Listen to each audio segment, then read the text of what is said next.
প্রিয় দর্শক, আপনাদেরকে দেখাবো জান্নাতুল বাকি, যেখানে শত শত সাহাবীরা ঘুমিয়ে আছে জান্নাতের বাগানে। সেই জান্নাতুল বাকিতে কিন্তু আপনাদেরকে নিয়ে যাচ্ছি। জান্নাতুল বাকি দেখতে হলে ধৈর্য সহকারে দেখতে থাকুন। এখানে কত বড় মাজার আছে, মাজারগুলো কত বড় বড় একটু দেখে আসি। আমাদের দেশে বাংলাদেশে প্রায় জায়গায় মাজার দেখে তো হাসি পায়। মাজার দেখে মনে হয় এটা কি জানো। আর এই যে দেখেন হাজার হাজার সাহাবী যেখানে ঘুমিয়ে আছে, জান্নাতের বাগানে শুয়ে আছে, তাদের মাজারের অবস্থা দেখেন। তাদের মাজারের অবস্থা কি আর আমাদের বাংলাদেশের মাজারের কি অবস্থা।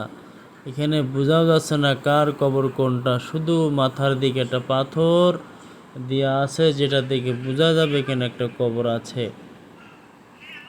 সুন্নতি কবর দেখতে হলে এখানে দেখে যেতে হবে। দুনিয়ায় মানুষ কত অহংকার বড়াই করে, সব অহংকার বড়াই কবরে আসলে শেষ, চোখ বুঝলে শেষ। এই যে দেখতে পাচ্ছেন জান্নাতুল বাকিতে শত শত সাহাবীরা কিন্তু ঘুমিয়ে আছে জান্নাতের বাগানে। জান্নাতুল বাকি কিন্তু নবীর রওজা পাকের সাথেই, আমার নবীজির রওজা পাকের সাথেই জান্নাতুল বাকি।